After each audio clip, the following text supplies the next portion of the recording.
The girl in chains. The air was dry. The sky above the ruined jungle was thick with smoke and silence. Jackson Reed, a human scout, moved slowly through the broken remains of what once was the Zalari Empire. His boots crunched over fallen alien statues and shattered crystal towers.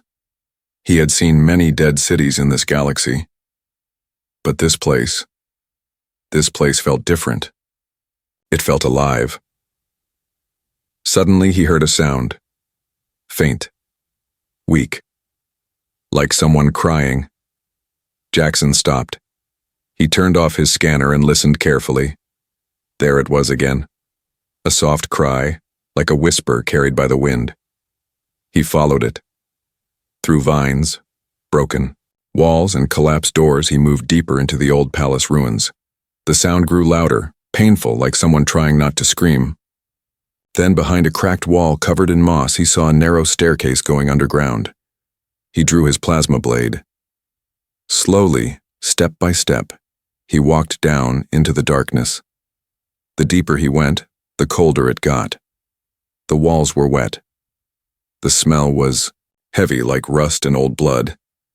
At the end of the hallway he found a room, dimly lit by a single blue crystal on the ceiling. And then he saw her. A girl. No, not just a girl. An alien. Young, slender, with glowing silver hair falling over her face. Her arms were chained to the wall above her head. Her clothes were torn. Her back had bruises and whip marks. Her skin shimmered faintly like stars. She looked up at him, blinking slowly. Her eyes were large and violet, filled with pain and hope. "Please," she whispered in a voice so soft he almost didn't hear it. "Don't hurt me." Jackson stepped forward. "I'm not here to hurt you. I'm human." She flinched. "They said humans kill us." Jackson dropped his weapon to the floor and raised his hands. "I don't kill prisoners. I free them." She stared at him for a long time, trying to understand. Finally, she nodded slightly, and he took out his cutter tool. In a few seconds, the chain snapped. Her body collapsed forward. Jackson caught her before she hit the ground. She was trembling, cold, exhausted. "What's your name?" he asked gently. "Virella," she said, barely able to speak. "Princess of the Zalari. Or, I was." He looked into her eyes. "You're still a princess to me." Her lips twitched. It was not a smile, but something close. Jackson picked her up in his arms. She was light, like a feather, but her body was burning with fever. She had been down here too long. Her head rested on his chest, and for a moment she closed her eyes, then she opened them fast. "No, they will come back, the hunters." "Hunters? They watch the skies. They keep me here. They told the people I died." Her voice was shaking. "If they see you with me, they'll kill you first, and me slowly." Jackson looked up at the ceiling crystal. It blinked red. "Too late," he said. "We've been spotted."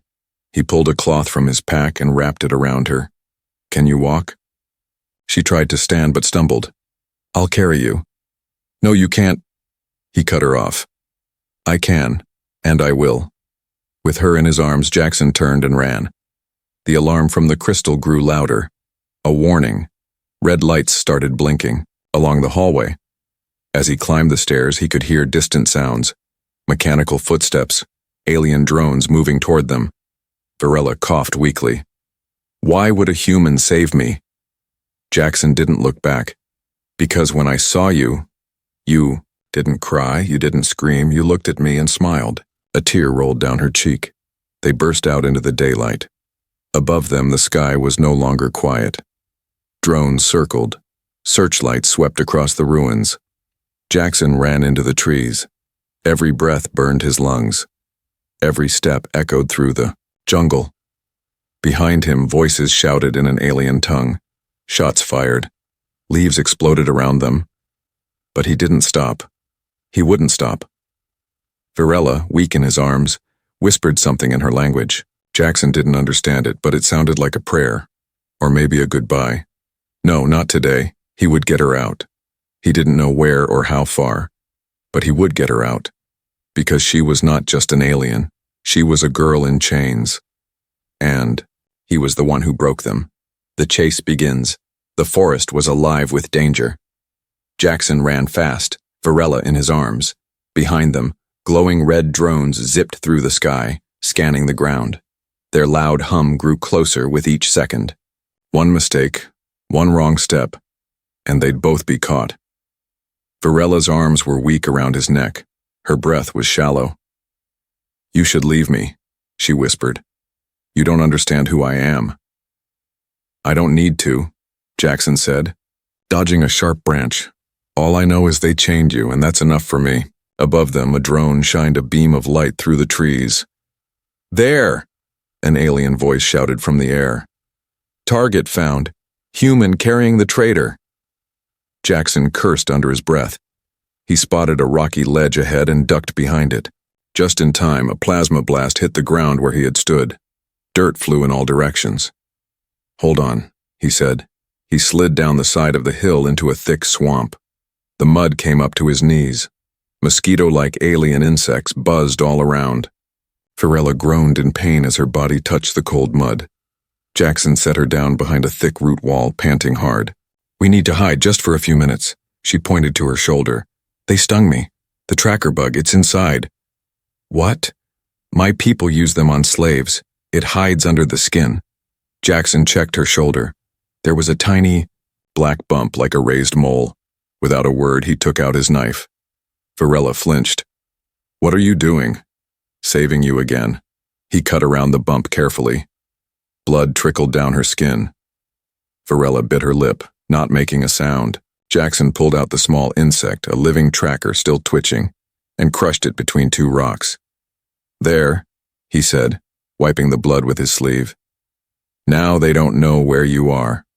She looked at him strangely. "Why would you touch my blood? Isn't it alien to you?" Jackson smiled. "You think I care about that right now?" She didn't answer. But for the first time, she looked at him with something softer in her eyes. Not fear, not confusion. Something closer to trust. But the danger was far from over. Jackson pulled a small breather tube from his pack and handed one end to Varela. "We go under, just for a bit. The drones will pass."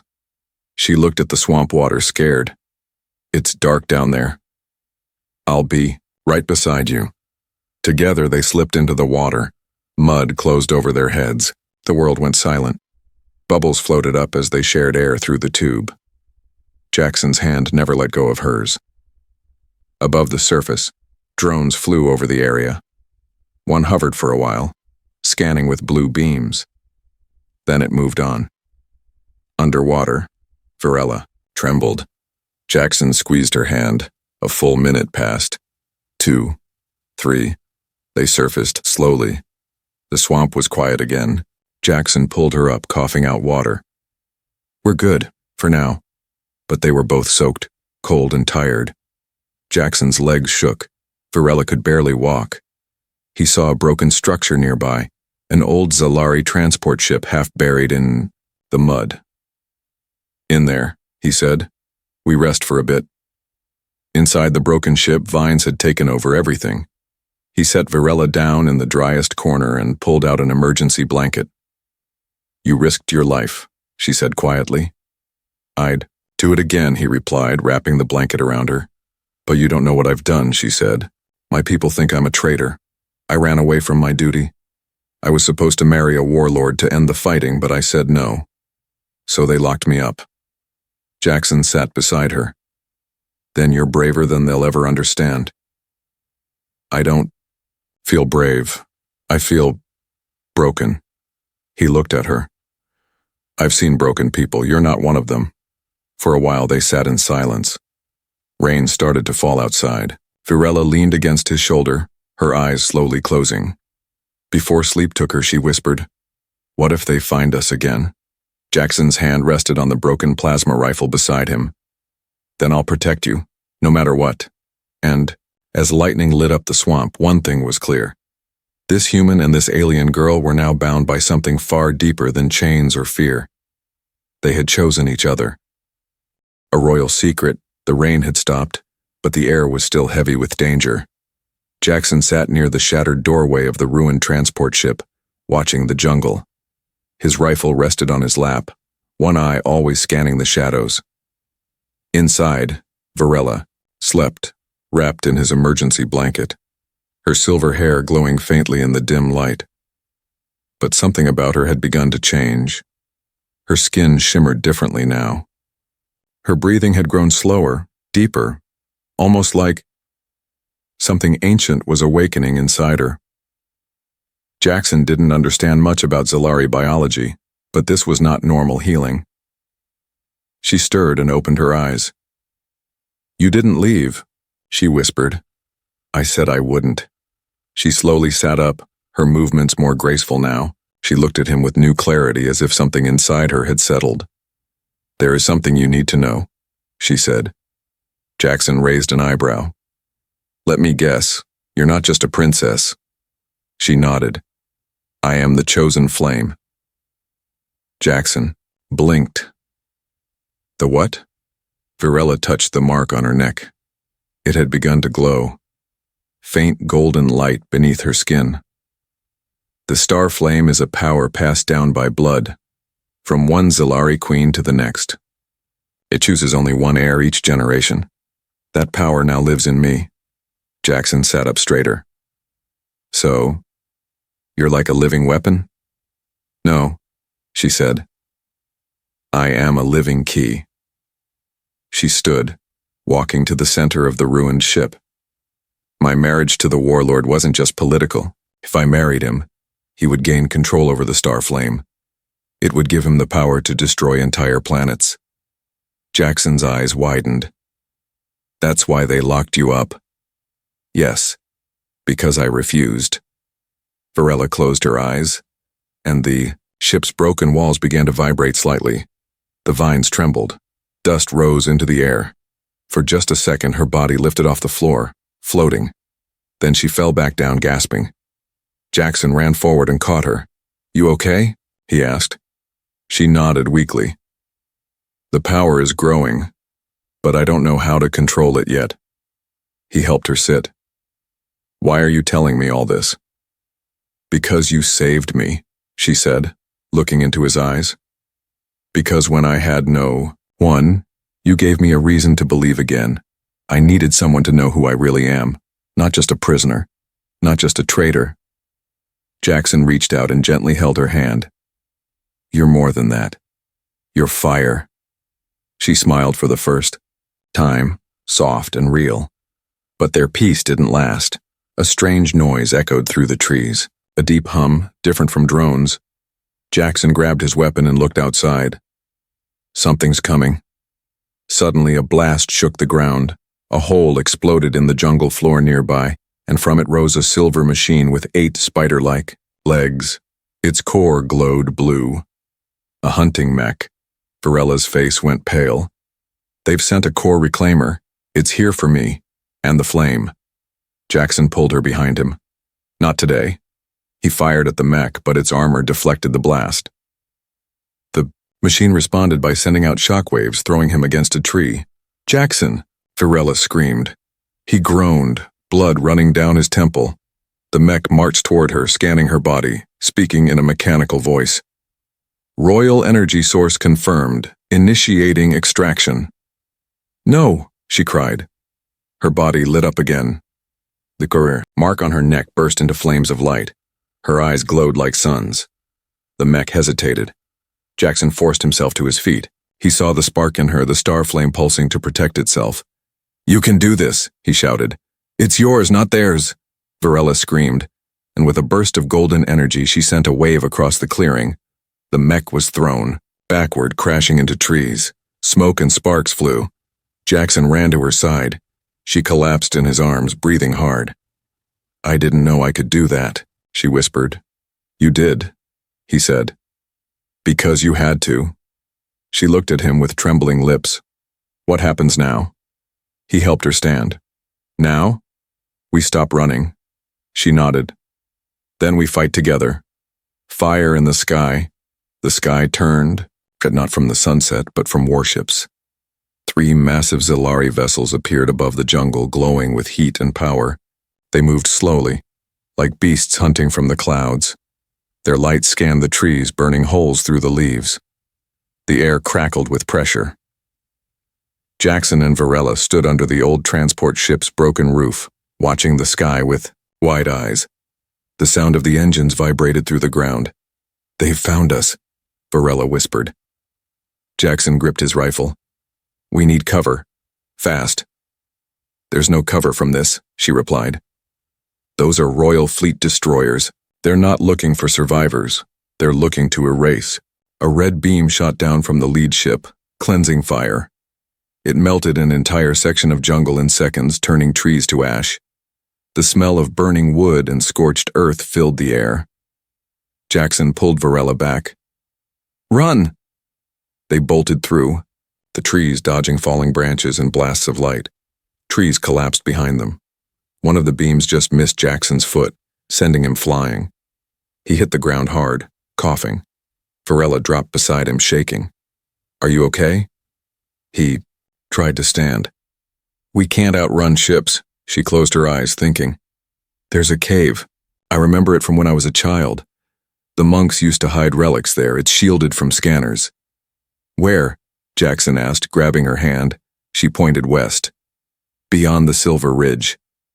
Without another word, they ran. 20 minutes. Later they reached the ridge, high, sharp, and covered in vines. Jackson boosted her up first, then climbed after her. The sky thundered behind them. Explosions echoed through the jungle. At the top of the ridge they spotted the entrance, an ancient door half buried in stone. Varela pressed her hand to a panel beside it. Glowing symbols lit up. The door hissed open. Inside was silence. The cave was wide, smooth, with walls of glowing crystal veins. It felt sacred. "They won't find us here," she said, breathing hard. Jackson fell to the floor, exhausted. "Remind me to never argue with a princess again." She laughed softly.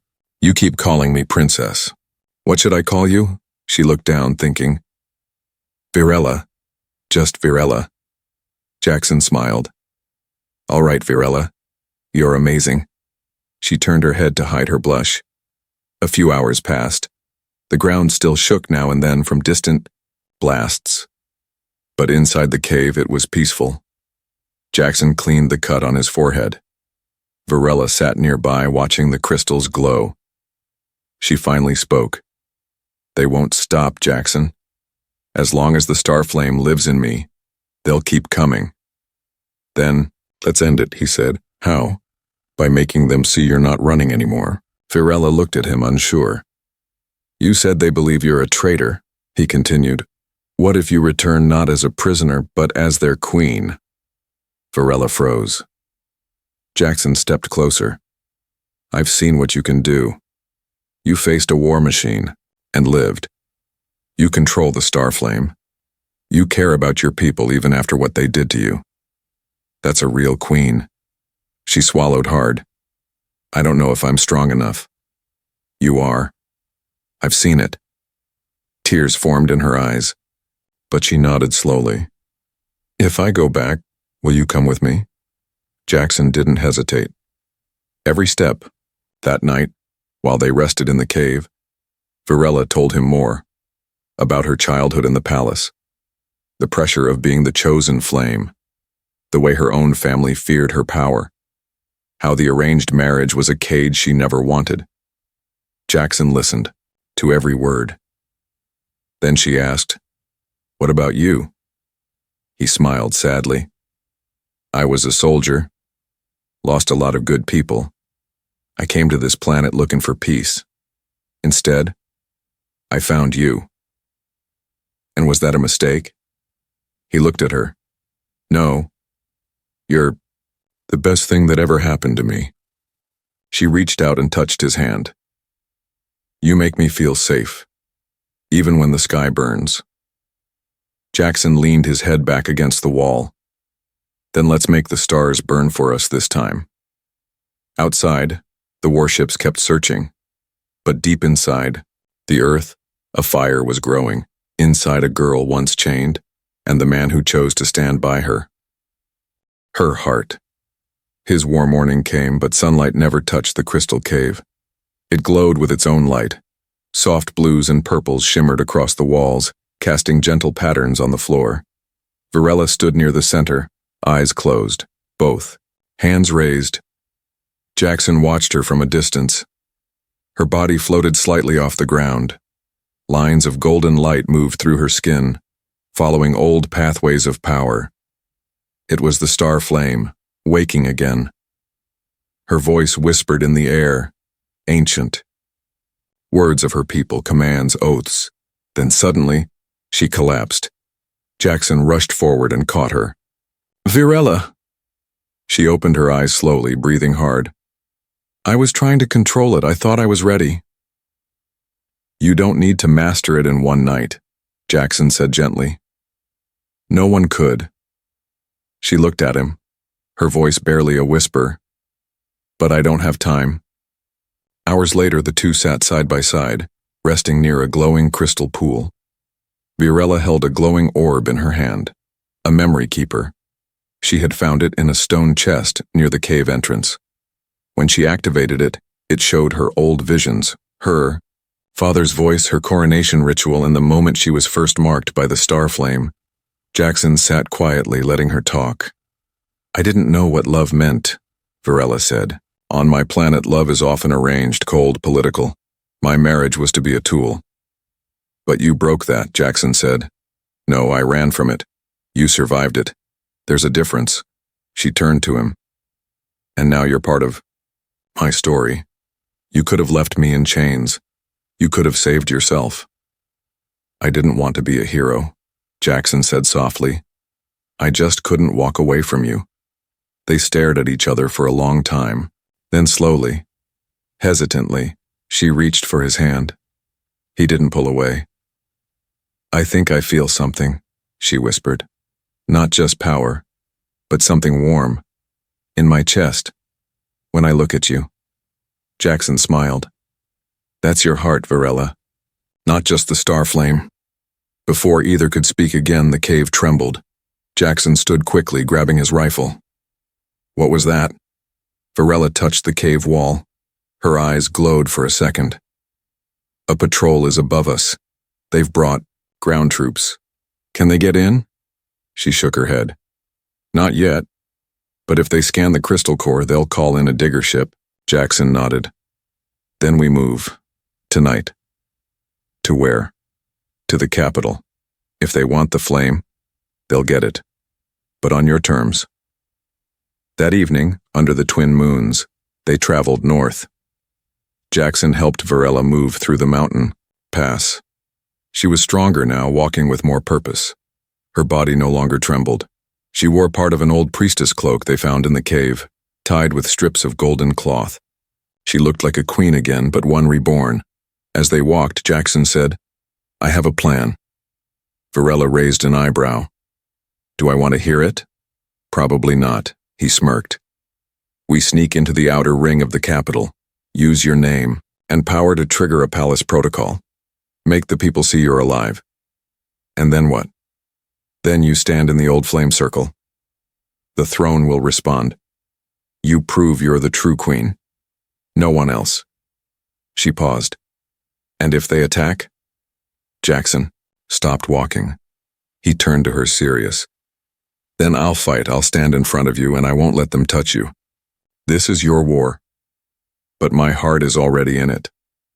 She stared at him. Her voice was shaky. "You don't belong to my world, Jackson." He stepped closer. "Maybe not. But maybe. I belong to you." Virella's breath caught. Then, suddenly, she kissed him, soft, unsure, but real, and for the first time in her life she felt whole. High above them, the capital lights blinked in the sky. Soldiers moved. Scanners lit up the clouds. Weapons were ready. But so was she. The hunted princess was now a rising queen, and beside her, A human who would turn her war into something far greater. Not a war for power, but for love. Return of the Princess. The capital of Zilari stood like a crown of stone under the twin moons. Tall towers touched the sky, made of crystal and silver, humming with quiet energy. Blue lights floated in the air like fireflies. Armed drones hovered silently over the wide bridges that connected palace walls. No one smiled, no one dreamed, because everyone believed the princess was dead, until now. Two figures moved through the shadows of the old city gate. Jackson wore a stolen guard uniform. His face was hidden under a helmet. Varela walked beside him, hooded, dressed in the cloak of an ancient royal priestess. Her face was half covered, but her eyes, those glowing violet eyes, burned with purpose. Guards walked past without noticing. But one droid paused, its scanner clicking. Varela didn't speak. She simply lifted her hand and showed the glowing mark of the star flame on her neck. The droid froze, then slowly backed away. "They still remember," she whispered. Jackson nodded. "Let's make them remember more." They entered through the temple gate, the sacred path only royal blood could walk. It had been closed for years. Dust covered the stones. But the moment Varela stepped onto it, the old lights returned. The temple path lit up in gold, one stone at a time. From the palace walls, eyes turned. Soldiers shouted, "She's back! It's the princess!" "No, it can't be." Jackson turned and raised his rifle. "Keep walking," he said. "Don't stop. Let them see what you are." Varela's steps grew bolder. Her cloak flowed behind her like wings. People ran to the gates. Old advisors, young warriors, servants. They all stared. Some dropped to one knee. Others screamed in fear. One soldier burst into tears, but not everyone was glad to see her. The palace doors opened and he stepped out. General Varnak, the warlord she had been forced to marry. The man who had locked her away. His armor was dark red. His face was sharp, cold, cruel. Two black hounds walked beside him, half machine, half beast. "Varela," he said with a fake smile. "How touching. You survived." "I did more than survive," she said, her voice calm. "I remembered who I am." He laughed. "You're nothing but a memory, a spark we put out. You should have stayed buried." She walked forward. "Step aside." He raised a hand. "You have no power here. You ran. You are no queen." Varela didn't respond. She simply walked past him, toward the ancient throne platform at the palace center, the flame circle. Jackson stood close, watching everything. He whispered, "Are you sure it will answer you?" "I don't know," Varela said. "But I believe it will." She stepped onto the flame circle. The stone platform glowed. The old carvings lit up. Fire symbols rose from the floor and danced around her. Gasps filled the air, and then a beam of golden light shot from the throne tower, straight into the sky. The star flame had accepted her. Varnak roared in anger. "She's controlling it. Stop her." Guards moved but hesitated. The flames responded to Varela's heartbeat. They surrounded her like wings. She lifted both hands, and the circle flared with energy. Then she turned. "I was your princess," she said, voice loud and clear. "You betrayed me, you silenced me, you gave me away like I was a tool." She looked at the people. "But I never forgot my duty. I never stopped loving this world. And now I come not to beg, but to lead." A moment of silence. Then from the crowd someone shouted, "Long live the flame!" More voices joined. One by one people fell to their knees. Even some soldiers dropped their weapons. But Varnak would not surrender. "You think this changes anything?" he growled. "You think they will follow you? I will crush you and burn your human pet in front of your throne." He charged, his blade crackling with red lightning. Jackson stepped forward. But Varela raised her hand. "No, this is mine." She met Varnak head on. No sword, no shield, only the star flame burning in her. His blade struck but never touched her. A shield of fire exploded outward, throwing him back. He crashed into the stone, stunned. Varela stood over him, glowing with power. "It's over," she said. "The throne has chosen. The people have spoken. I am no one's prisoner now." Jackson stepped beside her. She looked at him, breathing hard. "This is your war now," he said softly. She smiled through tears. "Not anymore. Now, it's our peace." A new throne. For the first time in years, the palace fire did not burn with war, but with warmth. The star flame, once locked and guarded, now floated freely above the flame circle. It shimmered like a small sun, pulsing with golden light, humming with life. People from every corner of the capital gathered in silence. Children peeked from behind robes. Old warriors removed their helmets. Servants lit soft lanterns, not as slaves, but as witnesses. And at the center of it all stood Virella. No longer the lost girl in chains. No longer the exiled bride. Now she was their queen.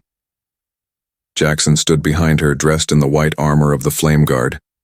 His uniform was not from her people, but it bore her crest now, 2 wings folded around a flame.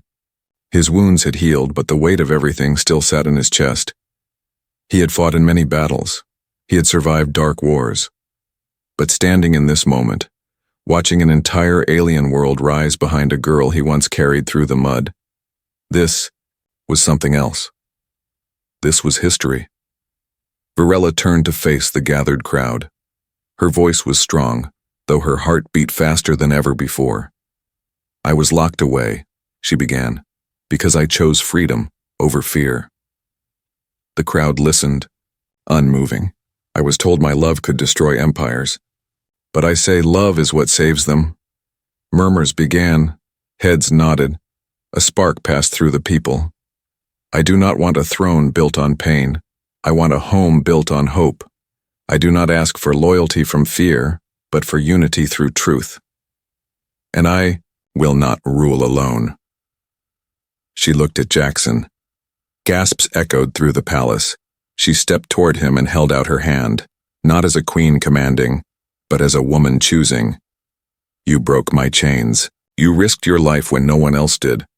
You showed me who I was when I had forgotten. So now in front of my people, I ask you." She paused. Her voice softened.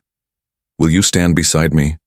Not as a guard, not as a savior, but as my equal?" Jackson looked at her for a long moment.